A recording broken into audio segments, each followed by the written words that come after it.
My wife has a secret Facebook group called Anonymous Wives of Mediocre Men. I found it. And I was the main character. The group has thousands of members, all of them posting rants about husbands who think they're amazing, but who, according to them, are painfully mediocre. My wife posted every week, in detail, about me. What she never expected was that I'd be able to infiltrate the group and respond. I found the group by accident. I was on her laptop, looking for a file she asked me to print. That's when I saw the tab, half hidden behind an email draft, titled Anonymous Wives of Mediocre Men. At first, I thought it was a joke, some kind of meme group, but when I clicked, I saw thousands of members, tens of thousands. Every post started the same way. My husband thinks he's amazing, but they weren't just complaining. They were dissecting, analyzing, ridiculing. Everything from how their husbands kissed, to how they folded towels, to the way they breathed while watching TV. And then I saw her name. Not her full name, just her initials and a photo of a French bulldog. But it was her. I knew her writing, her voice, her sarcasm. And I knew the stories were about me. There was no mistaking it. H was me. My husband thinks he's a deep thinker because he listens to podcasts while vacuuming. That was me. He calls himself emotionally intelligent, but didn't notice I was crying after dinner last night. Also me. She posted every single week. And not just rants, charts, polls, screenshots. One time, she even uploaded a diagram she made to explain how I perform masculinity like a community theater actor in a bad Shakespeare play. I read until I felt sick. It wasn't just what she wrote. It was how many women agreed. Thousands of likes, hundreds of comments, laughing emojis. OMG, same. I married his twin. Men really think they're the prize, huh? I closed the laptop, heart racing. I wanted to confront her, yell, ask what the hell she was doing. But instead, I waited. And then I made a fake account. It took a week to get into the group. You had to be vetted by moderators, female only, no real names. You had to describe your husband in humiliating detail to prove you belonged. So I invented someone. A fictional man named Stefan, controlling, smug, always quoting Nietzsche, thinks playing chess makes him different. I copied phrases from other posts to sound convincing. They accepted me. And just like that, I had full access to all the archives, to every post my wife ever made, to every like she gave, every comment, every private joke with strangers about me, her real-life husband, the king of the mediocre men. But what she never expected was that I'd respond, not as myself. Not directly, but in code, in subtle, devastating replies. The first time I commented under one of her posts, I wrote, "Do you think your husband would be shocked if he knew you talked about him like this?" She replied, "Lowell, he wouldn't understand half of it." Then I replied again, "Maybe he's more observant than you think." She didn't like that. Her next post was about men who get weirdly paranoid when their wives laugh at their phones. And so it began. Our secret war. She didn't know she was fighting me, but I knew. I read every word, every insult, every funny story twisted to make me sound pathetic, and I hit back, quietly, strategically. But it's what happened next that changed everything. By the second week, I wasn't just lurking anymore. I was studying her. I read every post she ever made in that group. There were 63, some short, some long, some with pictures, cropped so no one could recognize me, but I knew. I recognized the shirts, the watch, the background of our living room. She called me Harold in her stories, a name she clearly chose for maximum blandness. And she didn't just talk about me like I was a joke. She described me like I was a failed experiment in masculinity. One post hit harder than the others. It was titled, "Why Does Mediocrity Feel So Smug?" She wrote, "My husband made spaghetti last night and looked at me like he deserved a medal. He told me he was pulling his weight. That's what counts as partnership now? Basic cooking skills once a week? Men like this think they're enlightened just because they don't cheat and sometimes clean the bathroom. It's exhausting." There were 4,700 likes. One woman commented, "My husband cleaned the fridge and told me I should be grateful he's not like other men." Another replied, "I call mine bare minimum Brad." I wanted to scream. I wanted to tear the screen in half. I didn't even remember the night she was talking about. I thought we had a nice dinner. I even lit a candle. I thought she was happy. That post destroyed me, but it also gave me an idea. If she was going to paint me as some symbol of male mediocrity, I was going to feed the fire, see how far she'd go. So I started acting more like Harold, I exaggerated all the things she hated. I left dishes half-washed, told boring stories at dinner, quoted articles I barely read. Every time she posted about it, I'd comment anonymously, just vague enough not to give myself away. Sounds like you're being emotionally starved while being expected to applaud mediocrity. She liked that comment. She even replied, "It's the emotional starvation for me." I swear to God, I almost laughed out loud. She had no idea, but it didn't stop there. Eventually, I saw her post something that made my blood run cold. Sometimes I fantasize about getting in my car and just driving. No destination, just leaving. I don't hate him, I just feel invisible. It was raw, honest, not sarcastic, not mocking. It didn't feel like entertainment anymore. It felt like a confession. And suddenly, I wasn't angry. I was terrified. Had she really been feeling this all along, while I was busy trying to be a good husband in the most performative ways? Had I been so blind, so self-satisfied, that I missed the slow rot underneath our marriage? I didn't comment on that post. I couldn't. Instead, I started writing my own, still in disguise, still part of the group, but from a different perspective. Does anyone here ever feel guilty for how they talk about their husbands? Like, what if he's not perfect, but he's trying? The responses were brutal. Trying isn't the same as changing. They always say they're trying. While we drown, and then she replied too. My wife, trying is meaningless if the effort is self-centered. My husband tries to impress me, but he never actually sees me. That broke me, because she was right, and what I did next was something I never expected of myself. I stopped commenting. For 3 days, I didn't open the group. I couldn't.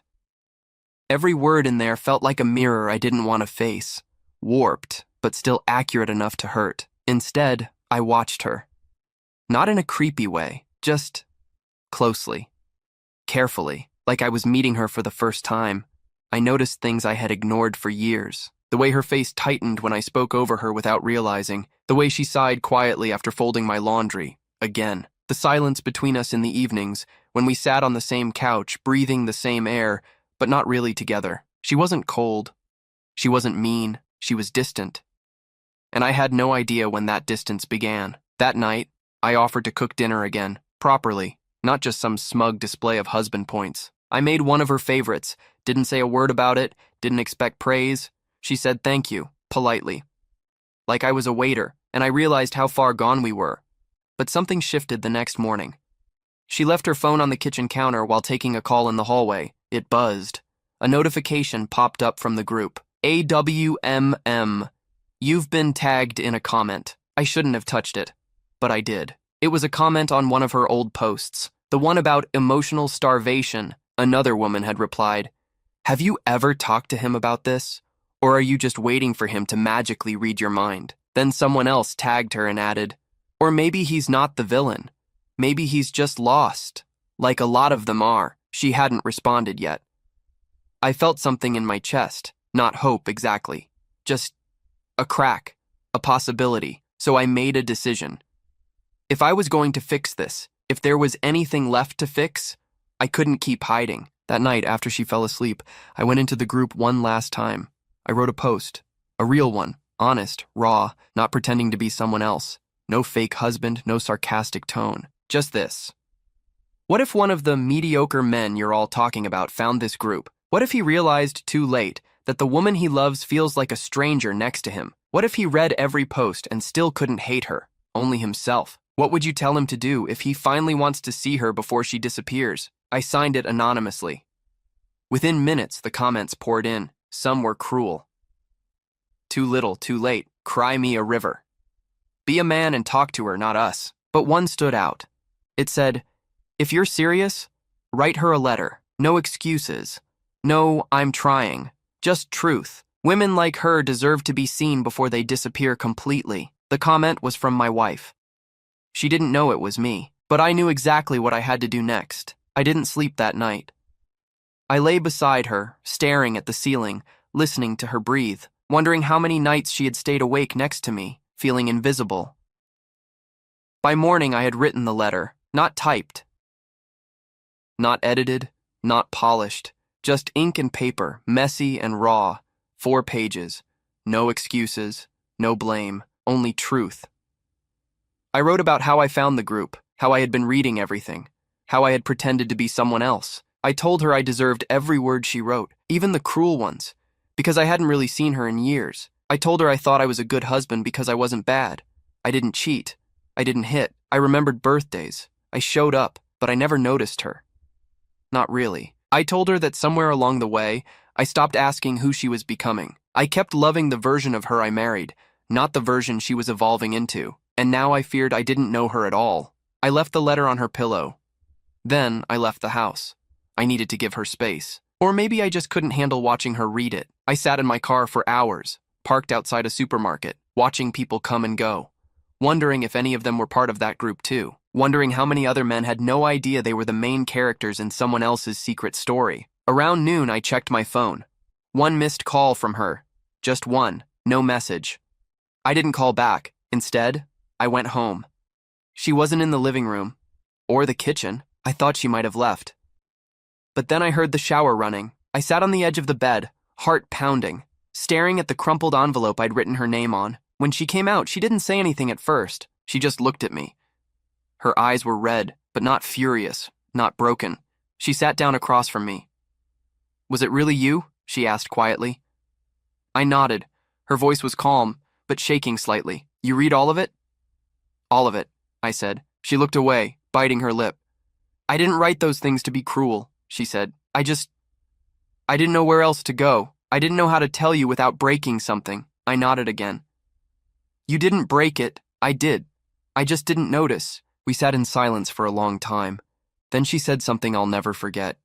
"You weren't a bad husband, but you were a stranger who thought he knew me, and she was right. So painfully right." I didn't apologize again.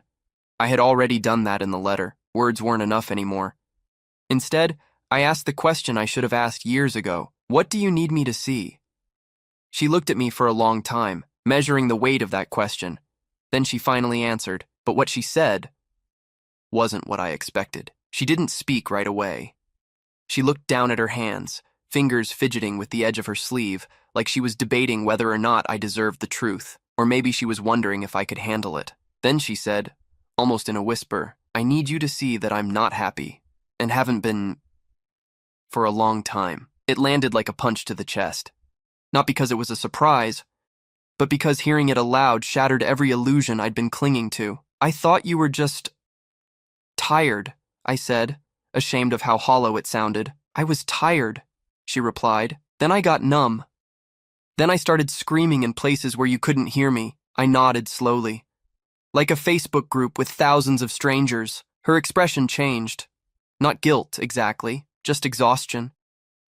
"I never thought you'd see it," she admitted. "It was supposed to be a pressure valve, a place to say the things I couldn't say to your face without destroying us. You destroyed me anyway," I said.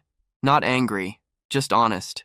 She flinched at that, but she didn't deny it. "I know," she whispered. Then she looked up at me, her voice steadier now, sharper. "But you also needed to be destroyed a little. You were too proud, too certain you were doing enough. You thought being decent was the same as being present, and again." She was right. I wanted to defend myself, to say, "I tried, but I knew how that would sound." So instead, I asked the only question that mattered now. "Do you want to leave me?" She didn't hesitate. "I don't know." That uncertainty hurt more than a yes would have. "But," she continued, "for the first time in years, you're listening." I leaned forward, desperate to keep that fragile thread between us from snapping. "Then let me listen. Not just now, from now on. Tell me everything. The ugly, the unfair, the things you're afraid to say out loud." She studied me carefully, like she was trying to decide if this version of me was real or just another act. Then she said something that changed everything. "You want to listen now. But you were inside the group, pretending, manipulating, watching me bleed and never stopping me. I didn't know how," I admitted. "I was angry, then scared, then ashamed. I didn't know if I deserved to stop you." She looked at me for a long time. "You didn't." Silence again. Then she stood up. "I'm going to my sister's for a few days. I need to think." I nodded, even though every cell in my body wanted to beg her to stay. She grabbed a small bag she had clearly already packed, maybe before I wrote the letter. Before she walked out, she turned to me and said, "If this is real, this change, then don't prove it with flowers or texts. Prove it by staying uncomfortable, by not looking away." And then she left. I sat there for hours, and I knew. This wasn't about saving our marriage. It was about becoming someone worth staying for. The house felt different without her. Quieter, obviously, but not in the peaceful way I used to crave after work. It was the kind of silence that echoed, that pointed at every neglected corner of our life and said, "Look, really look." I walked through each room like a stranger. I noticed how many of her things were in boxes, like she had been halfway packed long before she told me she was unhappy, like she had been preparing for this departure silently for months, maybe longer. There were coffee mugs I didn't recognize, clothes I'd never seen her wear, books she'd underlined, written in books about identity, marriage, loneliness. Her world had been expanding, evolving, and I hadn't kept up. I hadn't even noticed. That first night alone, I didn't turn on the TV. I sat at the dining table, the one she once called the loneliest place in the house, and I reread every single letter she ever wrote me. Birthday cards, anniversary notes, little post-its she used to leave in my lunch when we were dating. There was a shift. Around year 3. Before that, her words were full of hope, passion, excitement about our life, about me. After that, they got shorter, politer, a bit more generic each year. I hadn't noticed. I thought it was just part of being married. You get comfortable. You say less. But now I saw it clearly. She was saying less because I had stopped listening. 2 days later, I got a message. From the Facebook group, not a comment. A private message. It was from one of the moderators, a woman named Julia. Her profile was anonymous, but her tone was sharp. "We know you are infiltrating the group. Your account has been removed. You violated our trust, our space. Whatever pain you're in, it's real, but you don't get to process it here. Not after what you did." I stared at the screen. I wanted to reply, to explain, to say I wasn't there to spy, not at first, that I had fallen into it and didn't know how to crawl out, but I didn't. They were right. I didn't belong there. That space wasn't mine to occupy, especially not in disguise, so I closed the tab, deleted the account, and then I did something I never thought I'd do. I opened a blank document, and I started writing, not to them, not to the group, to her. Every day while she was gone, I wrote a letter, long, unfiltered, honest, not to win her back, not to prove anything, just to say the things I hadn't said when it mattered. I told her about the moments I remembered from our early days, how she used to tuck her hair behind her ear when she was nervous, how I used to love watching her read, the way her eyes moved faster when the story got good. I told her how ashamed I was of becoming the kind of man who thinks he's good, but doesn't make anyone feel loved. And then I told her the hardest thing, that I wasn't just scared of losing her. I was scared of facing the version of me that only existed in her absence. When I reached the 6th letter, I heard the key in the door, and everything in me froze. The sound of the key in the door hit me like a siren, not loud, but unmistakable. I was at the kitchen table, still in the same clothes from yesterday, my 6th letter halfway finished. I didn't move. I couldn't. Every second stretched like it was holding its breath. Then the door opened. She stepped inside quietly. No dramatic entrance. No suitcase this time. Just her purse, her coat, her presence. She looked around like she wasn't sure she belonged anymore. Or maybe she was checking if I'd changed anything, if the house still felt like hers. I stood slowly, not rushing. Not desperate. "Hi," I said. "Hi," she replied. Her voice was tired, but not cold. She didn't hug me, didn't smile, but she didn't leave either. That felt like something. "I didn't think you'd come back this soon," I said. "I wasn't planning to," she admitted, putting her bag down. "But I kept thinking about the letter, the one I left." She nodded. "And about what you wrote in that group," she added, her voice firmer now. "The anonymous post."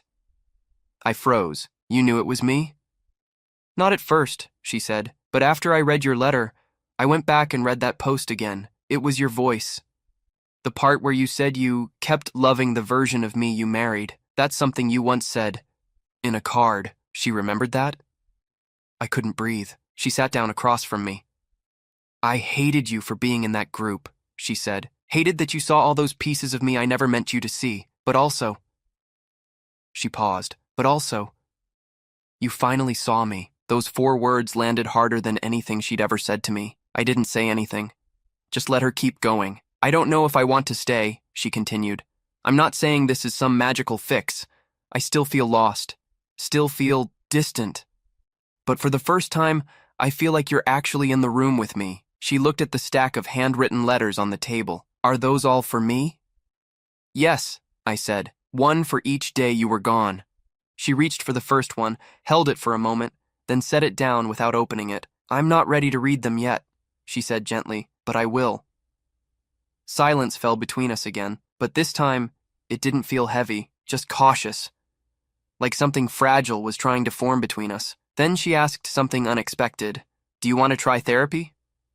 I blinked. Couples therapy? No, she said. I mean, yes, maybe eventually, but first, individual therapy, for both of us, separately. I hadn't expected that, but the moment she said it, I knew she was right. I do, I said. Yeah, I really do. She stood. I'm going to take a shower, she said. I don't know if I'm staying the night. I just needed to see if this house, if you felt different, and then she walked down the hallway. I sat back down, my hands shaking slightly. It wasn't a reunion. It wasn't forgiveness, but it was the first real conversation we'd had in years, and somehow, that was enough for now. She stayed the night, but not in our bed. She took the guest room, the one we always said we'd turn into an office, but never did. I offered her the bedroom, but she declined. Said she didn't want to sleep in a space that still felt like a lie. I understood. We didn't talk much that evening, just moved quietly around each other, like two people recovering from an earthquake, both still waiting to see if the aftershocks would hit. I made tea. She accepted. We sat at opposite ends of the sofa, sipping in silence. That silence, though, it wasn't hostile anymore. It was honest. The next morning, she left early without saying much. Just a short, "See you later," before closing the door, but she took the first two letters with her. It was a start. That day, I made an appointment with a therapist. I didn't wait for her to ask again. I didn't do it to prove anything. I did it because, for the first time, I saw the version of myself she had been writing about, and I hated him. Not because he was a villain, but because he was invisible, absent in plain sight. The therapist asked me a simple question during our first session. When did you stop being curious about your wife? I didn't have an answer. Maybe it was after our 3rd anniversary. Maybe after we moved to a quieter street. Or maybe after I started assuming she'd always be there, simply because she always had been. That terrified me. When she returned that night, she looked softer. Tired, still, but less guarded. I read the first letter, she said. I waited. It hurt, she admitted. But it felt real, and I needed that. She didn't hug me, didn't smile, but she sat beside me. Closer this time. We watched a film we used to love. Or tried to. She fell asleep halfway through, her head tilted slightly toward me but not resting on my shoulder, and I didn't move. I just stayed there, still, afraid that even a breath too loud might break the moment. Later that week, she began writing letters too. She didn't give them to me. I just saw her notebook open on the table sometimes, always closed when I walked in. I didn't ask. She wasn't ready to share, and that was okay. Healing isn't always about talking. Sometimes it's about holding space, about not rushing the silence. That weekend, she asked if I wanted to join her for a walk. No phones, no distractions. We walked 3 blocks without speaking. Then, suddenly, she said, "Do you remember our trip to Florence?" I nodded. Of course. You were so alive back then. So present. You touched my back when we crossed streets. You watched me when I talked like I was the only thing in the room. She looked straight ahead. I want to know if that version of you still exists. I didn't answer immediately, because the truth is, I wasn't sure either. But I was willing to find him again, not just for her. For me. I started waking up earlier. Not to impress her. I had learned my lesson about performative gestures, but because I couldn't sleep like I used to. My mind wouldn't let me. There was too much to process, too much to unlearn. Every morning before work, I wrote. Not letters this time, just thoughts, memories, regrets. I forced myself to revisit all the little moments I had dismissed as normal, but which, in hindsight, were signs. Like the time she asked if we could have a no-screens dinner once a week, and I laughed and said, "Sure, if you want to pretend we're in the 1800s. She didn't bring it up again. Or when she tried to explain why she hated the phrase, "I'm just tired," how it was never about physical exhaustion but emotional depletion, and I told her she was overthinking it. Now I realized she wasn't tired of the world, she was tired of me. When she got home that Thursday, she didn't go straight to her room. She found me at the table, quietly typing, and asked what I was writing. I paused. Just untangling things. She nodded, then walked past me, but stopped and placed a folded piece of paper next to my laptop. I wrote back, she said simply. She left the room without looking back. My hands trembled as I unfolded it. Her letter was only half a page long. I don't know what I want yet. I'm scared that if I try to stay, I'll just fall back into the version of me that tolerated being unseen. But I also see you now. Not the man I used to beg for crumbs of attention, but someone sitting in his own discomfort and choosing not to run from it. That matters. It's not everything, but it matters. I reread it 3 times. Then I cried, not loudly, not dramatically, just quietly, the way people do when they realize they've been forgiven a little more than they deserve. That night, she didn't go to the guest room. She walked into our bedroom slowly, stood at the door and said, "I'm not here to fix anything tonight. I just don't want to sleep alone." I nodded, okay.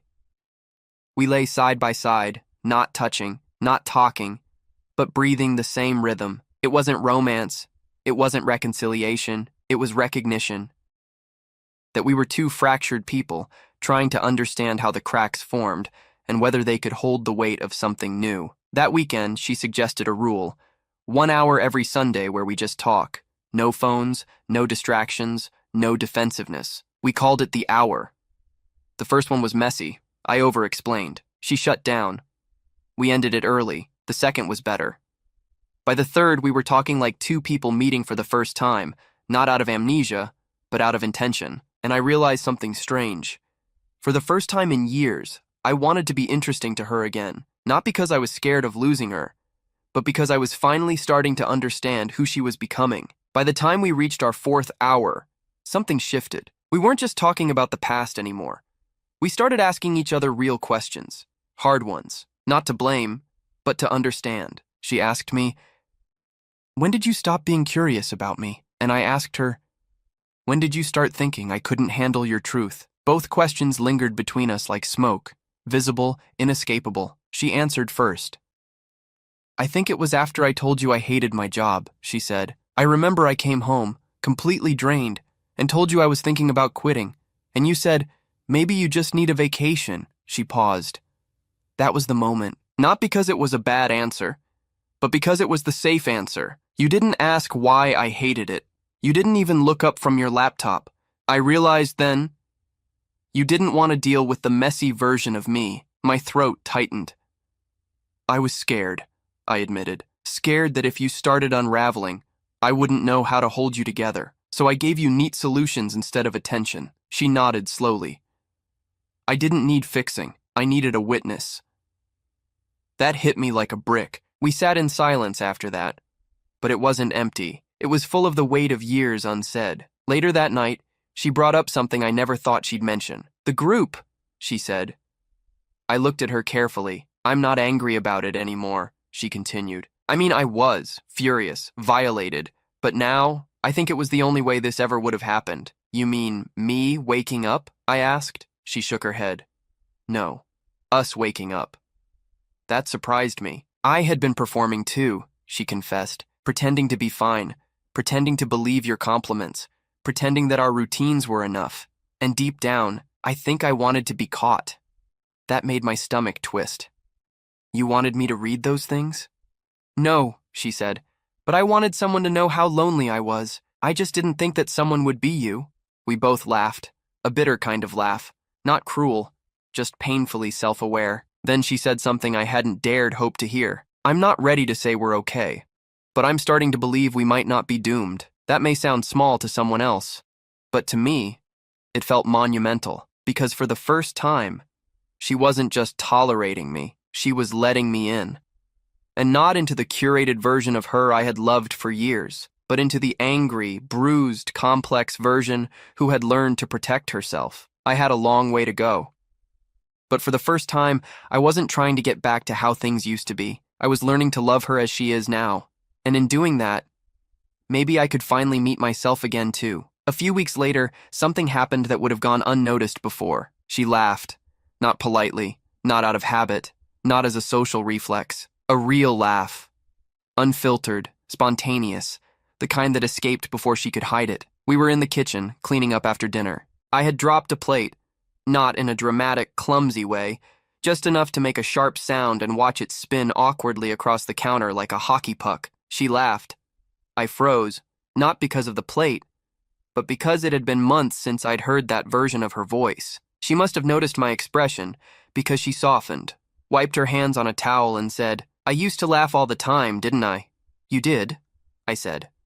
She tilted her head. "Do you think I stopped because of you?" I didn't answer right away.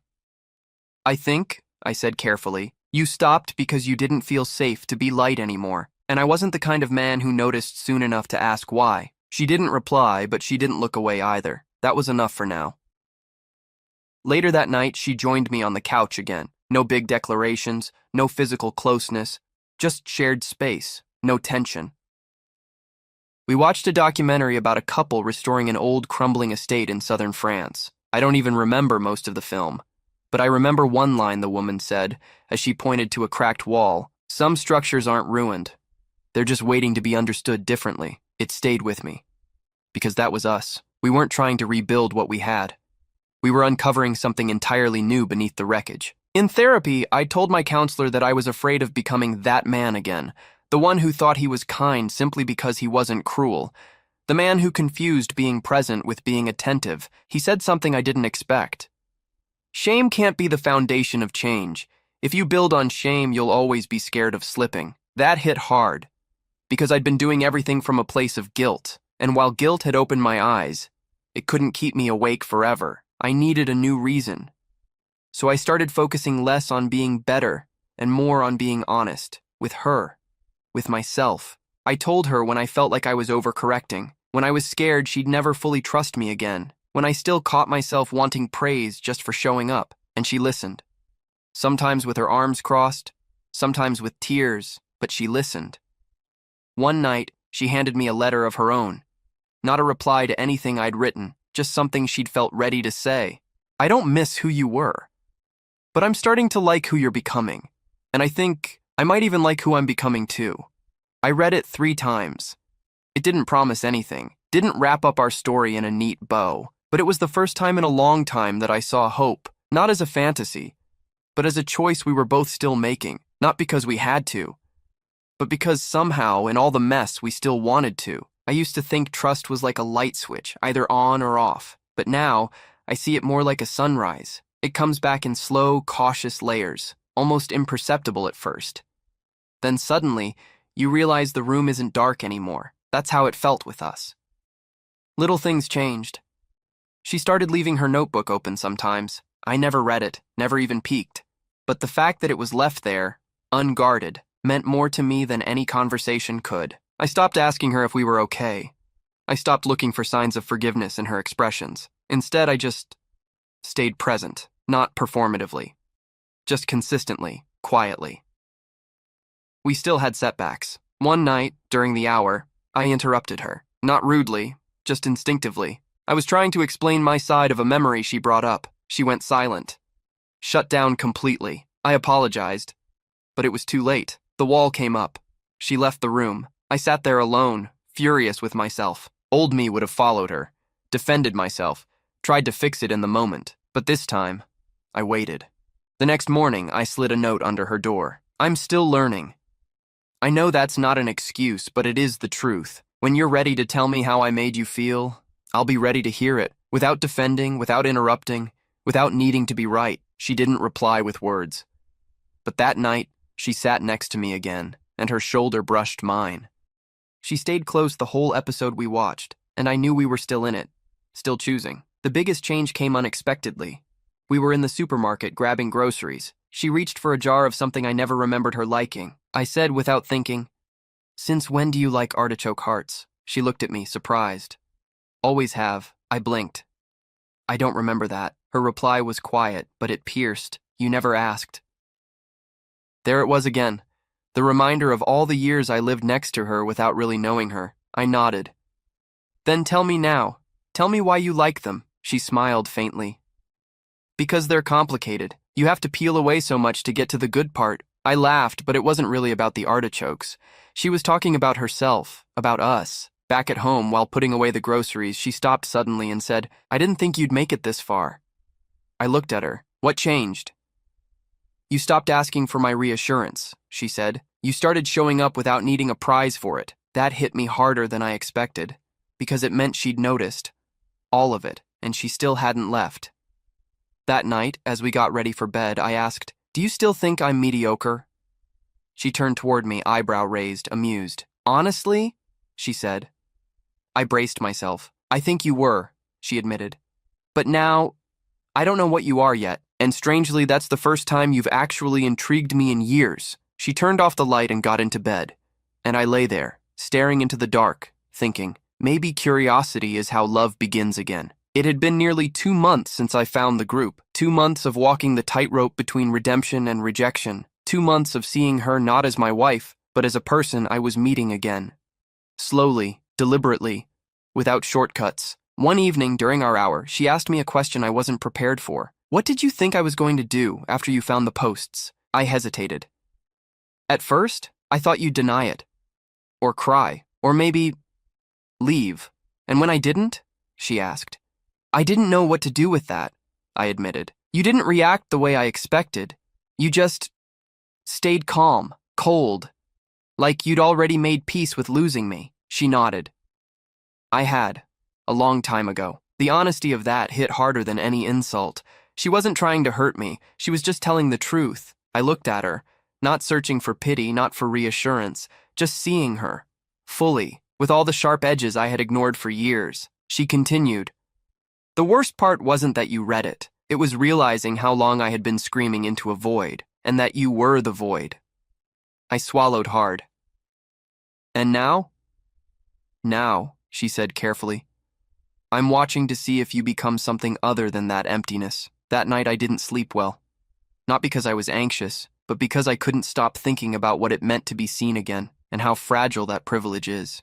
The next morning I made her coffee. Nothing dramatic, no extra flourishes. Just the way she liked it. Finally, exactly the way she liked it. She didn't say thank you, but she drank the whole thing. Later that week, something else changed. She invited me to her therapy session. Not as a gesture of closeness, but as a witness. I want you to hear what I've been saying about you, she said. Not so you can defend yourself, just so you know. It terrified me, but I said yes. Sitting in that room, hearing her speak openly, not with cruelty but clarity, was like watching my own eulogy. I used to feel like a mirror he only looked into when he needed to feel good about himself, she told the therapist. He wasn't violent, he wasn't cruel, but he was absent. And there's a special kind of loneliness in being next to someone who believes they're doing enough simply because they aren't hurting you. I didn't say a word. I just listened, because that's what she needed. Afterward, we walked to the car in silence. Then, without warning, she said, You were brave in there.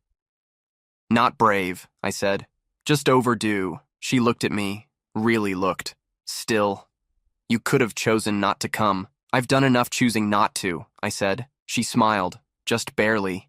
And then, for the first time since this began, she reached out and touched my hand. It was small, tentative, but it was real, and in that moment, I realized love doesn't always come back as fireworks. Sometimes, it returns as fingertips. After that session, things didn't magically fall into place. There were no sudden declarations of love, no dramatic reunions in the rain.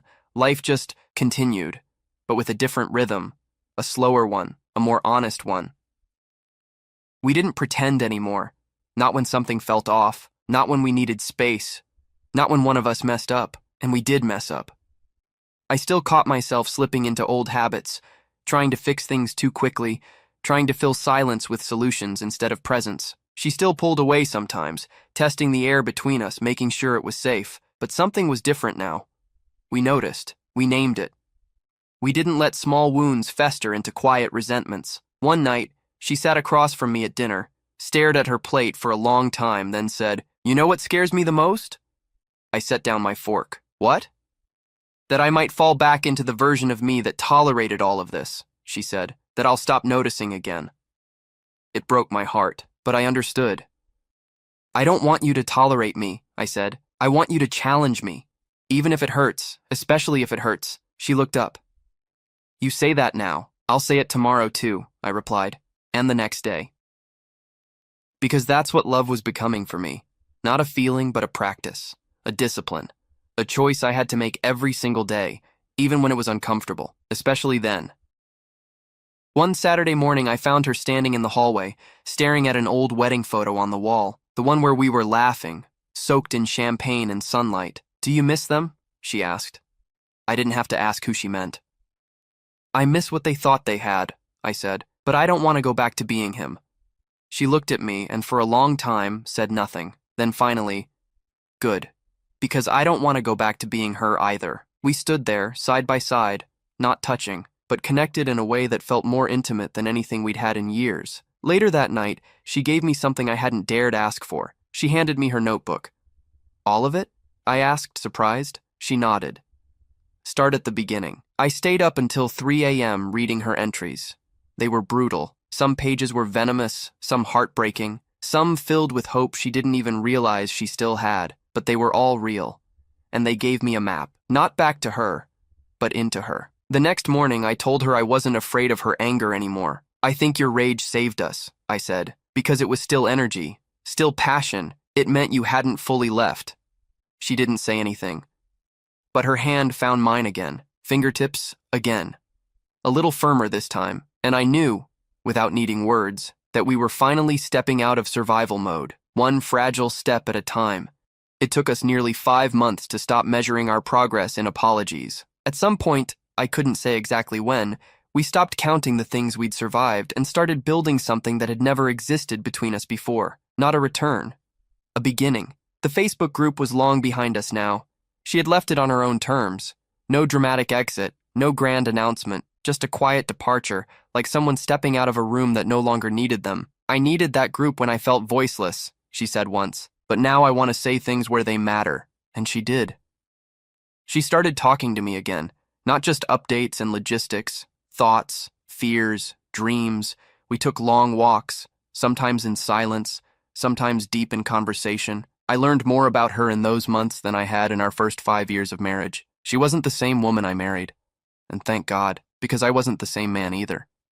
I stopped trying to be the good husband, the checklist version of a man who does all the right things. I stopped chasing her approval like it was a prize to earn. Instead, I practiced presence. I learned to hold her words without trying to fix them, to admit when I didn't understand instead of pretending I did, to apologize without needing forgiveness handed back like a receipt. We still had arguments, still got tired, still had moments when our old selves tried to sneak back in through the cracks, but the difference now, we didn't let the cracks grow, we caught them, together. One night, lying in bed, not touching, just facing each other, she said something that stayed with me. You're not the main character anymore. I froze for a second, unsure how to take that, but then she smiled.